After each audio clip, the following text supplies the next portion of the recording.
Um, Good afternoon, everyone. My name is Nathan Diament. I'm the Executive Director for the OU Advocacy Center, and we're very pleased that so many of you are joining us this afternoon for this post-midterm elections webinar with two great friends and political analysts and operators. Mark Mellman, who leads the Mellman Group, which has for decades been doing polling work and analysis for Democratic candidates. He's also, as his background indicates, he was one of the people who launched the Democratic Majority for Israel, a very important organization in the pro-Israel space. And Nachama Soloveichik is a political operative on the Republican side of the aisle, having previously worked for Senator Pat Toomey of Pennsylvania, among others. She does work now with Nikki Haley. And we've asked them to please share with us some their expertise and wisdom and insights into the very important midterm elections that just occurred, as you all know, earlier this week, and I guess are somewhat unresolved in terms of what Congress is going to look like for the next couple of years. They're each going to present for a few minutes from their perspectives. I'm going to add in some comments from the OU Advocacy perspective, and just reminding you all that OU Advocacy is nonpartisan. We hope this will be informative and interesting, and we'll talk about a mechanism for taking your questions after the two presentations. So Mark, why don't you take it away? And take yourself off mute, please. There we go. Yes, finally learning to do that after 2 years. So thank you very much, Nathan. Nachama, great to see you. Great to be with you all. As Nathan rightly said, OU Advocacy Center, nonpartisan. I am partisan, so forgive me. I lapsed into some partisan language. Please do forgive me along the way. But there's no question that we could have and should have expected a red wave. There's also no question that Democrats stopped that red wave. I want to talk a bit about why that red wave should have been there, and then talk about why it wasn't. First, let's just put this in context. Almost always, the party in power in the White House loses seats in the midterm, loses congressional seats, Senate seats in the midterm. In the 19 midterms since World War II and before this one, the party in power in the White House lost on average 27 House seats and 4 Senate seats. On average, lost 27 House seats, 4 Senate seats. Democrats are not going to lose. It's impossible at this point for Democrats to lose 4 Senate seats. Chances are Democrats are going to gain a seat, but certainly not going to be down 4. It is also virtually impossible for Democrats to lose 27 House seats. It's going to be far, far less than that. So again, if you look at the averages, there's no question this is much better than average performance. Another way to look at this is to say that if you look at the fundamentals, the economy, the president's approval rating, and so on, models that political scientists put together would have expected Democrats to lose 45 seats in circumstances like these. That would have been a big red wave. Again, clearly nowhere near 45 seats. And yet another way of looking at this is to say that we don't know this yet, but this could be one of the 5 or 6 strongest performances of those 20 midterms between World War II and today. So it could be one of the 5 or 6 strongest midterm performances for the party in the White House, again, irrespective of party. So the reality is we had every reason to expect a red wave. That red wave did not materialize. Right now, as of the moment, we have 192 Democrats that have been reelected or elected to the House. We have 209 Republicans. You need 218 to control the body. There are 34 seats that are undetermined at this point, and we really have no idea which way most of those seats, those 34 seats, are going. Again, just by the numbers, it's more likely that Republicans will end up with a majority in the House, but that majority will be relatively small, perhaps as small as the Democratic majority in the last Congress. On the Senate side, 48 Democrats have been elected, 49 Republicans. We have 3 seats that are going to determine the outcome here. One of those is in Nevada, where Adam Laxalt is ahead of Catherine Cortez Masto, the incumbent. But we have a very substantial number of mail-in ballots, overwhelmingly from Las Vegas, from Clark County, and secondarily from Washoe County. I think the chances are very good that Cortez Masto is going to win that race. It's not a certainty by any stretch of the imagination, but the chances are good. It will take a while. 2 years ago, it was not until Saturday that Joe Biden was called as the winner of Nevada. It took that long to get these ballots in, to count them, and so on. Second race, Mark Kelly in Arizona, who is leading and leading more comfortably. But in Arizona, the reverse was true. That is to say, it took a long time to get the winner. But as more votes were added at the end, the Biden's margin over Trump shrunk with the latest votes to be counted. That's not what happens in Nevada. It is what happened, in this case at least, in Arizona. So it's possible that the Republican can win that seat, but I would say, my own judgment, relatively unlikely. If Democrats hold those 2 seats, that's the ball game. Because of the win by Fetterman, Democrats will control the Senate, regardless of what happens in Georgia. Georgia is almost certainly headed to a runoff in December, depending on whether Democrats or none of them. That Georgia Senate seat may determine once again who controls the Senate. So it's very close in the Senate, less close in the House, but a lot of uncertainty. Now, why has this happened? Why have Democrats done as well as they've done, even in the midst of what one would expect to be a red wave? I would argue that there are about 4 main reasons. One is what I call partisan sclerosis. That is to say, it's very difficult to get people to move these days from one party to another. People used to be more flexible, or there were a lot more people who were more flexible. Today, there are very few people who are flexible. And so Democrats are going to win Democratic seats, Republicans are going to win Republican seats. It's just very hard to get people to move because people are stuck in these partisan grooves. And that has all kinds of implications for our politics, which I won't get into unless folks are interested. But the reality is it's become a feature of our politics.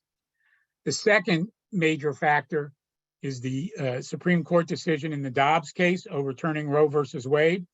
This may be uncomfortable for some of us, but the reality is Roe versus Wade was incredibly popular with the American public. Overturning Roe v. Wade, incredibly unpopular with the American public, incredibly unpopular. And it changed the dynamic of this election in a way that no other issue, in my experience, has ever changed the dynamic of an election before. We saw it in what we call the generic vote. That is, if polls every day are asking people, you're going to vote for the Democrat or the Republican in Congress.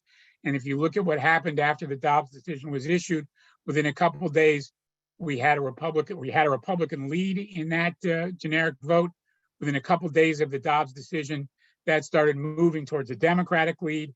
That Democratic lead was moved back again towards even, but we ended up with essentially an even generic vote, even split between Democrats and Republicans, as opposed to a significant Republican advantage because of Dobbs. We also saw it in the special elections that occurred before Dobbs, where Democrats did less well than you would expect given the past history. The special elections that occurred after Dobbs, Democrats did much better than you would expect given the partisan history of those jurisdictions. So, and we saw it in the polling, in the messaging of Democrats. People's support for banning abortion became a huge issue and hurt lots of Republicans along the way. So that's a second factor. The third factor has to do with Donald Trump and the nature of these midterm elections. Usually midterm elections are referenda on the party in power. And they're referenda, that is to say, people are saying, do I want to continue with this? Do I want to change? And as we saw on a historical basis, more often than not, people are saying, I want to change, much more often than not. And there is no alternative up there, really. It's just an up or down vote on that party in power. But that's because there is a clear symbol of the party in power, whoever it is in the White House, whether it's Barack Obama or George Bush or Joe Biden, whoever it is, that's a clear symbol of the party in power. And if people want more of that, they vote yes, they vote for that party. If they want something different, they vote for the other party. What's different about this election is that Donald Trump, being his narcissistic self, wanted to be and always is going to make himself the center of attention everywhere and always. And so in the closing week of this election, the question was not, the storyline was not, is inflation going to continue, or Democrats going to have more problems like Afghanistan, whatever. The question was, is Donald Trump going to announce tonight that he's running for president? Or is he going to announce tomorrow night? Is he going to fight with Governor DeSantis again? Is he not going to fight with Governor DeSantis? It was all about Donald Trump. And so the fact is, it was not just a referendum, it was a choice. And it was a much clearer choice between Donald Trump and Joe Biden. And that's a much more even split, if you will, in the country than just a referendum on Joe Biden. The final difference maker, in my view, was what Minority Leader Mitch McConnell referred to as candidate quality. The reality is, partly because of Trump, importantly because of Trump, Republicans nominated a lot of really terrible candidates across the country. The Republican candidate for governor in Pennsylvania, who lost to Josh Shapiro. Josh Shapiro, Jew, sends his kids to day school, himself a day school product. The guy running against him was one of the worst candidates around, conspiracy theorist at the Capitol on January 6th, an anti-Semite. All kinds of things one would say about him, could say about him, people did say about him. Terrible candidate. And Dr. Oz, who had his own flaws and faults, had to stand next to him and essentially endorse him in the close of this campaign. And Dr. Oz had his own problems. Dr. Oz is from New Jersey, and the exit polls tell us that was a significant issue for people who live in Pennsylvania, who not want someone from New Jersey representing them, let alone all of other Dr. Oz's other problems. But again, you can go up and down the country. Adam Laxalt, who we're talking about in Nevada, 14 members of Adam Laxalt's family, personal family, released a public letter saying, people of Nevada, please do not vote for our family member, Adam Laxalt.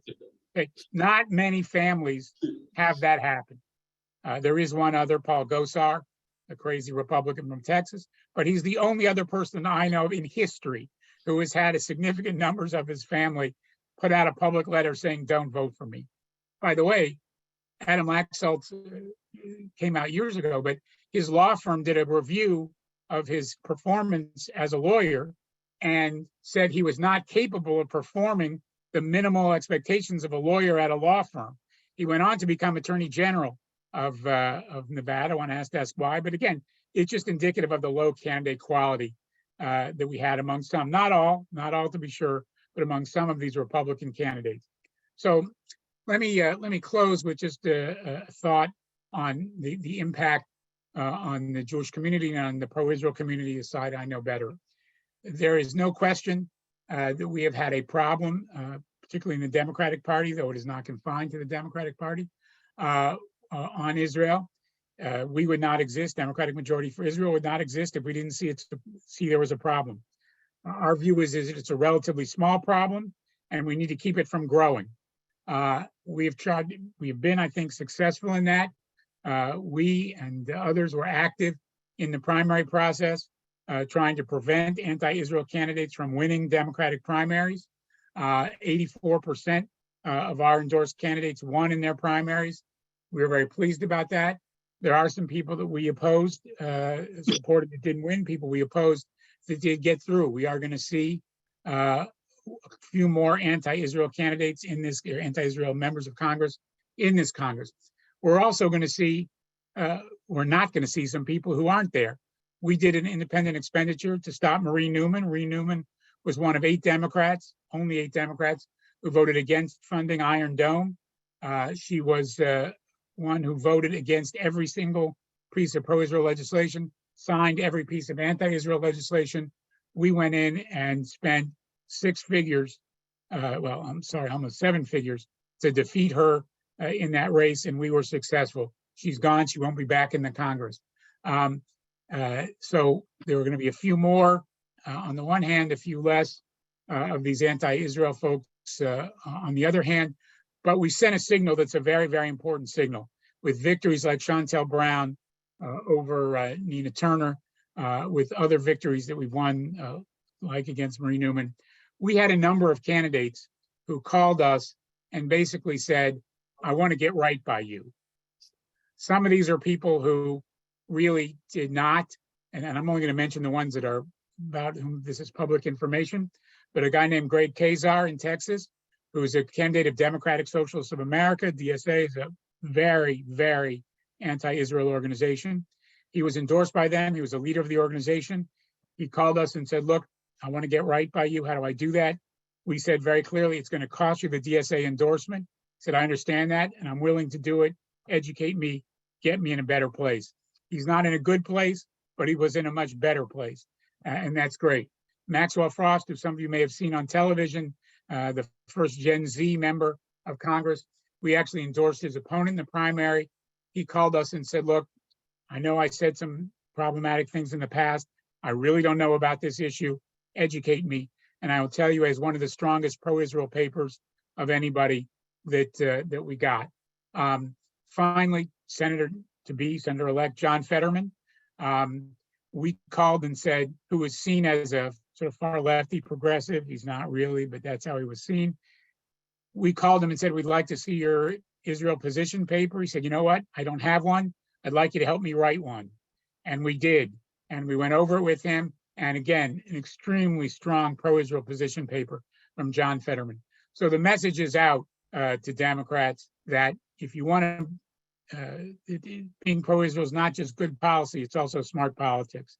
That's the message we're trying to send. It's going to be a long battle. We've got battles over platforms. We have battles over candidates. We have all kinds of battles we have to fight. And it's going to be harder, frankly, with the new government in Israel. But the reality is we have a Congress that on both sides of the aisle, in leadership and in membership, is strongly pro-Israel. So let me stop there and turn it over to Nachama. Thank you so much, Mark. Go ahead, Nachama. We want to hear, it doesn't have to be a full rebuttal, but you do need to take yourself off mute, however. Sorry. Thank you, Nathan. It is not a full rebuttal. I wish it was. I think Mark is right about some things, wrong about a few other things, but Republicans definitely expected that it would be a better night for them, in part because historically, the party in power tends to lose a lot of seats. Democrats not only controlled the White House, they controlled the House and the Senate. The economy certainly has issues. Biden's approval rating is pretty much in the toilet. So all those things combined, we thought that it was going to put Republicans over the top. Polling wasn't actually that off. Polling showed a lot of close races. We ended up with a lot of close races. We just assumed that because the Democrats were in such a poor position and they controlled everything, that we would get the push. If Oz was down 1, we thought, oh, he'll end up +2. In the end, he ended up -2.5. So it was definitely a disappointment for Republicans. I think if there are Republicans out there that are trying to spin it as a great night for us, they are trying to sell you a bridge in Brooklyn, and you should not buy it. So why did this happen is a good question. And there's a lot of lessons for Republicans to take from this. I think we're still getting a lot of the data. There's, turnout data that we don't have yet, not just how many people turned out to vote, but how many registered Republicans and how many registered Democrats turned out. Not all states have party registration. Like in a state like Tennessee, you don't actually register by party. You just register to vote, and then you vote in whatever primaries you want. But there are states that do have party reg, and learning like who actually came out will be useful for both sides, I think, to doing a good analysis. There are some things we do know. One, this ties into what Mark said about Donald Trump, but it's bigger than just Trump's personality. With Trump taking over the party, the Republican Party over the past, 8-10 years has made a gamble. They basically traded in suburban college educated voters for more non-college educated working class voters. And the suburban voters, the educated, upper income voters tend to be more reliable voters. So in a midterm election, we saw this in 2018 also, they're going to turn out in droves, and they are clearly not liking most Republicans. And so Republicans are definitely losing there. The sort of rural and working class voters, they are much less reliable. They don't turn out as often. And in a midterm, when there's no president on the ballot, they definitely don't turn out as much. And that's a problem for Republicans. They made this trade, and it's not always working to their benefit. I definitely agree with Mark that candidates matter and candidate quality matters. In Pennsylvania, we definitely saw this a lot. Of full disclosure, my company supported both a different Senate candidate and a different gubernatorial candidate in the primary. We worked for Dave McCormick in the Senate primary and Jake Corman in the gubernatorial primary. But there's no question that Mastriano was a horrific candidate. I don't think there's anyone anywhere who's contesting that. Everyone knew he was going to lose, and he lost, and he probably hurt a lot of the down ballot candidates in Pennsylvania. Republicans had a chance to take 3 competitive House seats, one in the suburbs of Philadelphia up in Allentown, one in the Scranton, Wilkes-Barre area in northeastern Pennsylvania, and then one sort of in the exurbs of Pittsburgh all the way in the West. And we are going to lose all those. They were close, but we're going to lose all of those swing districts. Republicans also might lose the state house in Pennsylvania, which is a big deal. We've had control of the state house and the state Senate for a really long time. And again, Republicans did very poorly in the collar counties around Philadelphia County. That's what they call the suburbs. Some of them are a little bit more wealthier. Some of them are a little less wealthier, but that sort of suburban area, there's 4 counties there that have a tremendous number of votes, very populated. Those people all turn out to vote.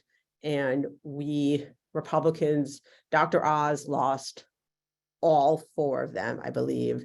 To give you a little contrast, Pat Toomey, the outgoing senator in 2016, who I worked for, won all but Montgomery County, which is sort of the most wealthiest, most moderate of the counties. And there's just so many people and so many voters who live in those counties that you can't really make it up, elsewhere. So, and I definitely think that, Oz and especially Mastriano, they pulled down the rest of the ticket in Pennsylvania. But conversely, where you did have good candidates at the top of the ticket in Florida, in New York, you saw Republicans doing pretty well. And there's some snippets of good news there. So in Florida, you had Ron DeSantis, who's obviously very popular. He won by 20 points, which is, a very large number, and won in counties that Republicans have not won in 20 years. So the big deal in Florida's Both Rubio, who is the Senate, Republican senator, and DeSantis, the incumbent governor, won Miami-Dade County, a very populous county, very Hispanic county, and they won it by a lot. The last person who won that county was Jeb Bush 20 years ago. So you're definitely seeing a shift there. And then they also won other Hispanic counties up closer to Orlando, and Republicans picked up a few seats in Florida. Charlie Crist's seat was won by 8 points, and that is this in Florida and in New York is ultimately what's going to help Republicans take control of the House. So you go over to New York, which is different than Florida, historically a much bluer state. Lee Zeldin did not win, but he vastly outperformed Trump. The New York Times has a map that shows how much better he did than Republicans in 2020, and it's all red arrows pointing up. So I think like even in Brooklyn, he swung like the vote swung like 12 or 13 points to the Republicans. Rockland County, just he did much better than Republicans have done historically in New York. And while it wasn't enough to win, Republicans at the House level won. I mean, they won all 4 seats around Long Island. So all of Long Island, the 5 towns, those are sort of, some of them are more swingy than others, but Republicans took those. Some in, the northern suburbs up, like Sean Maloney, who was the DCCC chairman, he was knocked off by a Republican. All close races, Republicans won by a couple of points, but the quality at the top of the ticket helped put those Republicans over the top. And so, between Florida and New York, I think that is ultimately the reason why Republicans will take back the House, which is, the one bright spot in a lot of the not so bright spots. I think, even places people aren't talking about, like in Iowa, those were not, the top of the tickets were not very competitive, but you had a popular governor, fairly popular senator, and Chuck Grassley. Republicans swept Iowa. All the members of Congress won. Zach Nunn unseated a Democrat in Iowa 3 by a very small amount, like half a percentage point. It's a very competitive seat.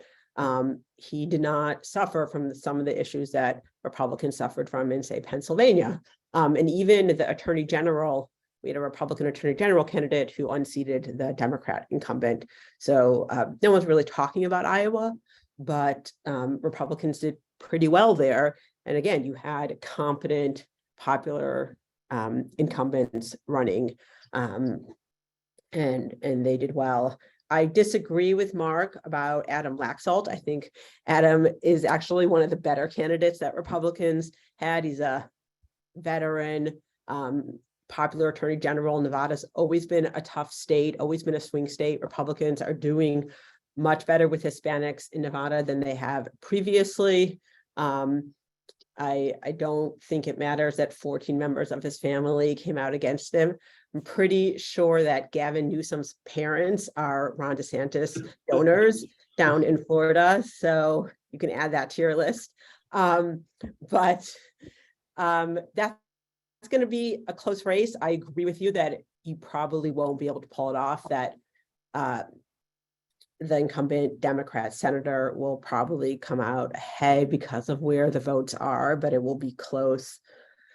But ultimately, yeah, candidates matter, and Donald Trump played a role in pushing some of these candidates. I will tell you, I have this inside information. Dr. Oz was dead until Donald Trump endorsed him. Our candidate, Dave McCormick, was leading and was going to win. And even then it was very close. McCormick lost by 900 votes, 1,000 votes out of, over 1 million in Pennsylvania. So super, super close race. But, Donald Trump definitely put Dr. Oz ahead, and Oz came out of that primary very, very damaged. We managed to punch him up quite a bit in that primary. Herschel Walker was a Donald Trump pick from the beginning, and that's, that's another good example. The governor of Georgia, Brian Kemp, pretty popular incumbent, did a lot of good things in his first term. He won straight away, easy race, no big deal. Herschel Walker is now going to have to battle it out in a runoff. And so, candidates matter, that who you put up matters. And just, because someone is very popular in a primary doesn't mean they're going to be popular in a general election. The electorate in those elections are very different. So, there's a lot of lessons for Republicans to learn here if they're willing to learn it.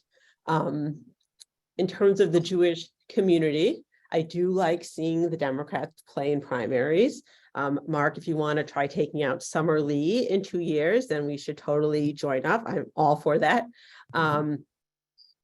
And I would say, I think one big takeaway is I think the Jewish vote in New York played a really big deal. The New York Times was a really fun app where you can go in and look at each like precinct or voting district, and I'll show you red or blue how it went for Zeldin or the incumbent governor. And you can see all the Jewish areas. They're like light pink or red. I went in and looked at my parents' area in Queens, and where all my friends live.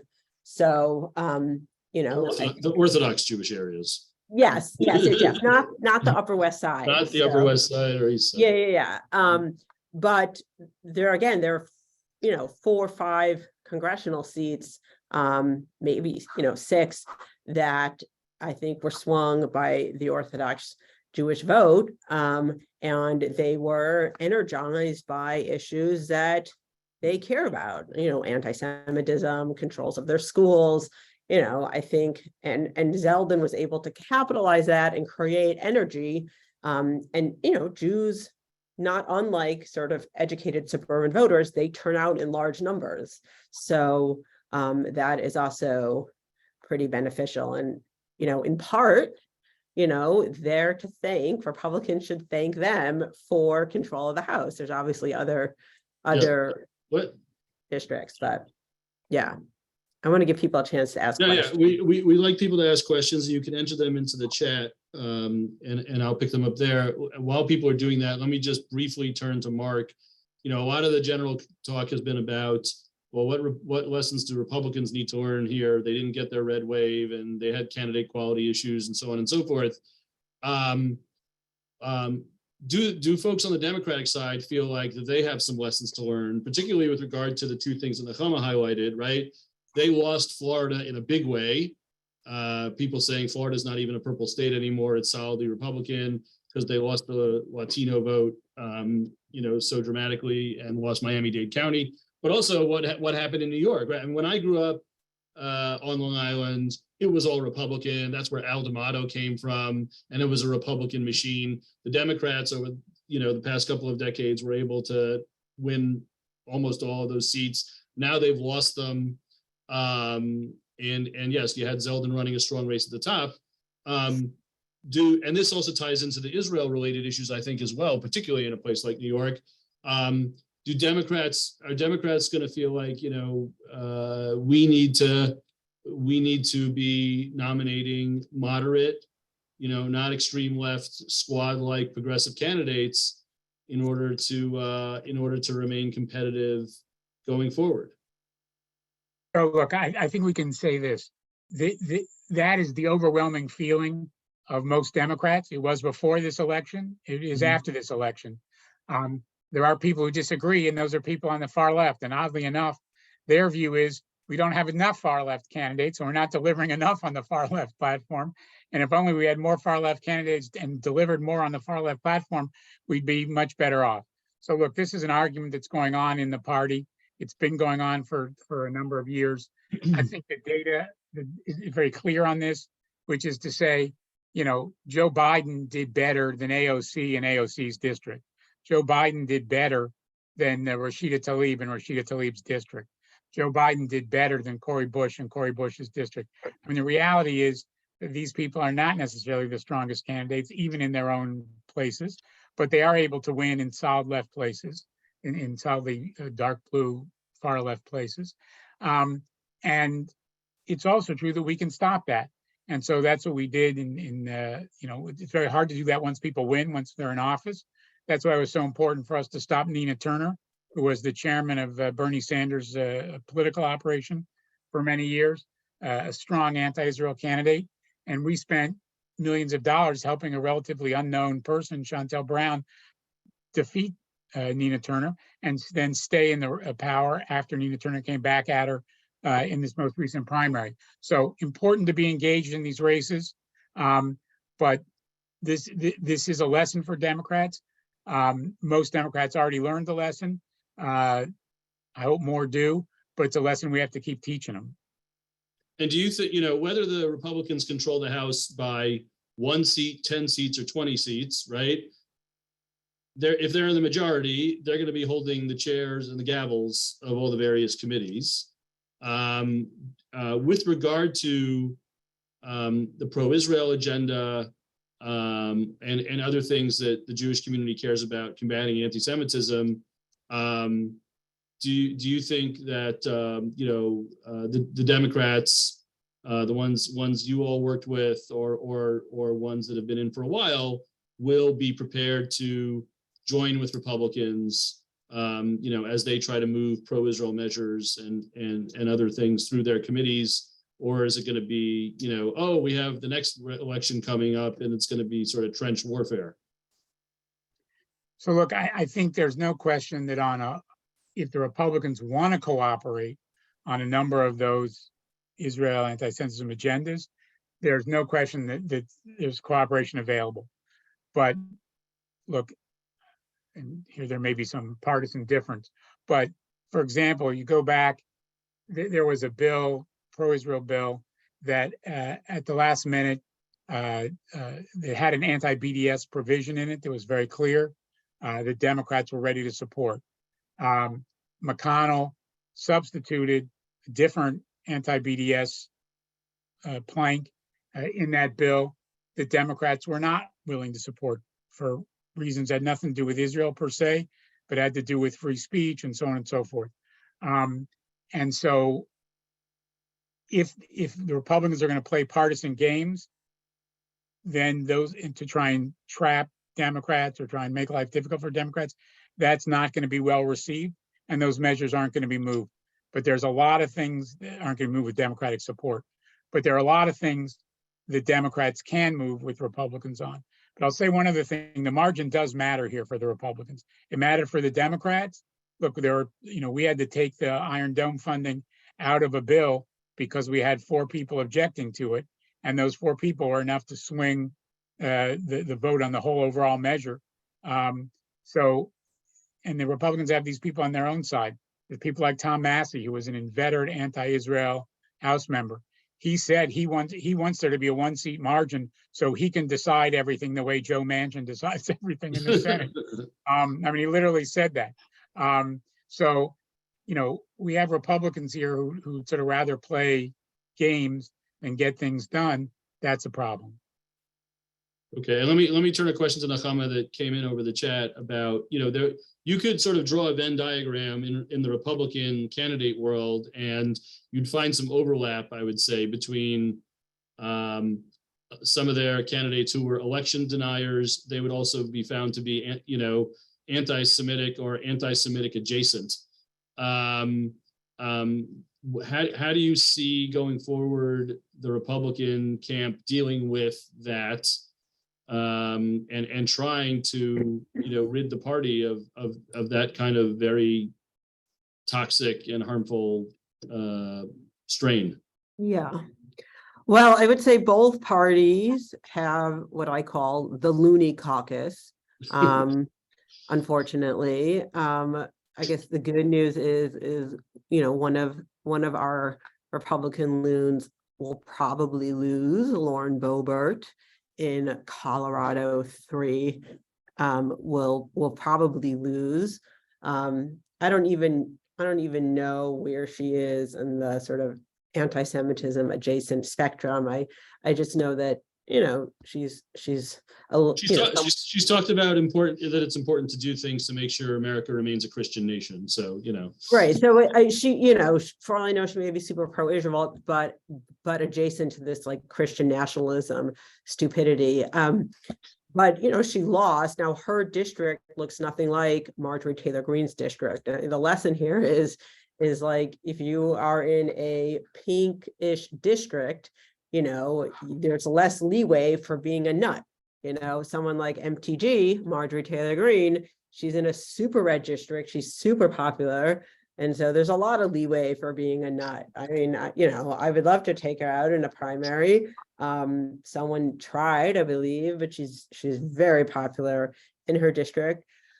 I think there's always going to be some of these loons and nuts wandering around. I am hopeful that some of the results of this election, you're starting to see people like kind of angry with some of the like crazier elements of the MAGA Trump coalition, and people being like, I'm done with this. We don't want to be losing forever. We want to win. And so that is helpful. There is a growing populist movement within the Republican Party. Full disclosure, I am not a populist at all. I am one of those annoying free market conservatives. But and I think the populist crowd, not all of them, but it does tend to drift into this America first and very heavy on the religious nationalism stuff. And so that's where you start to get some of this. And I think it will be a battle within the Republican Party over what it means to be a conservative. Is it this mishmash of Trump populism, big government, anti-big tech stuff, or is this sort of the more traditional Reagan conservatism, free market, limited government? Right. I hope my side wins, but buckle up. Right. And working off a question that was submitted back to Mark. Sorry, just one word about Boebert and Frisch. The person running against Lauren Boebert happens to be Jewish. Yep. And we supported him, actually. He's now like 70 votes ahead. It's Wow. extremely, extremely close. So no one really knows the outcome for sure yet, I don't think. Wow. I would also add that, it's I think it includes Aspen, her district. Yes. It is it's sort of that like wealthier, not quite like suburban, but sort of, it's not a working class kind of district. And so again, those people they have much higher anti-loon radar, so to speak. And so, that's not a great district for someone like Boebert. Just we've gotten again a couple questions about the squad and such. So just to go back to you, Mark, right? Richie Torres, who's a very progressive Democrat in New York, won re-election and actually a redistricted district that includes Riverdale. We helped him win his primary to begin with. Yes, by a huge margin. And you mentioned Chantel Brown. Do you think that the outcomes here between the primaries and the general, even though again people are pointing to Summer Lee being elected in Pittsburgh area, do you think that these progressive pro-Israel folks are going to have more sway with the Democratic caucus generally and Democratic leadership in the House, whether it's the majority or minority, to really isolate the squad more? So again, I would say a couple of things are true. First of all, the squad has a few fewer people on the one hand, it has a couple more on the other. The net growth for the squad is not big, is not significant. It could have been a lot worse. I mean, the reality is we were in a lot of races in a lot of places to try and stop people, most of which, as I said before, were successful. And had we not been successful, had we not been vigilant, had we not had funding, had we not been successful, we would have seen the squad double, triple, quadruple. And that is not happening. That is not what's happening. We have a leadership in Steny Hoyer, in Nancy Pelosi, in Hakeem Jeffries, that are strongly pro-Israel. And this small group of people is not going to change anybody's mind about those issues, or about that issue. The problem is twofold or threefold. One is that leadership, Hoyer and Pelosi at least, are, let's just say, an elderly part of that leadership. They're not going to be there forever. They may not even be there in 2 months, let alone in 2 years. And so Hakeem Jeffries, who's one of the people who's contending for the leadership, or key role in leadership, again, strongly pro-Israel. Adam Schiff, also potentially looking, also strongly pro-Israel.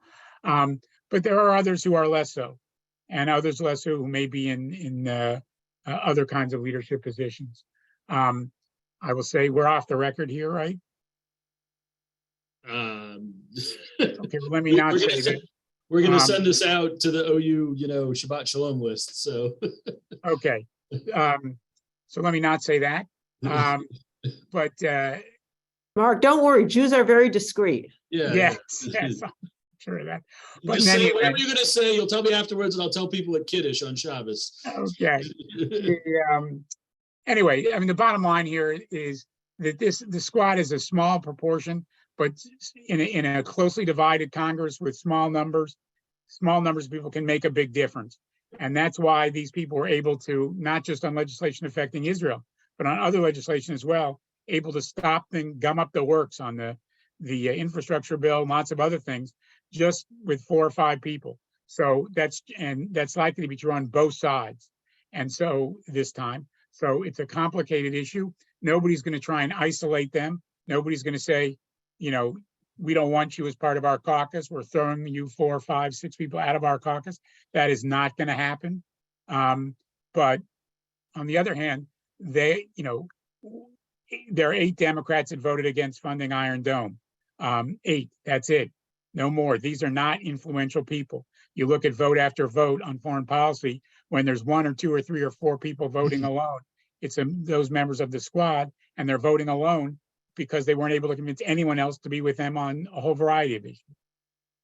I would venture to say, and if you strongly disagree with me, you can please do. But I actually take an interesting point in the fact that 2 conservative Democrats or moderate Democrats, Abigail Spanberger in Virginia and Alyssa Slotkin in Michigan, they won their re-elections when they were under threat, the whole time.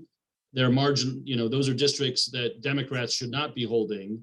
And they were members of the Democratic caucus who were more for not only on the Israel agenda, but were in opposition, so to speak, to the squad, not only with regard to Israel, but with regard to a whole host of issues. And it would seem to me that Spanberger and Slotkin, and maybe there are some others, having won re-elections in these difficult districts, they have more sway in the caucus to, amongst other Democrats, to say, no, don't take us down this road that the squad wants to take us. But I guess we'll see. We're coming close to the end.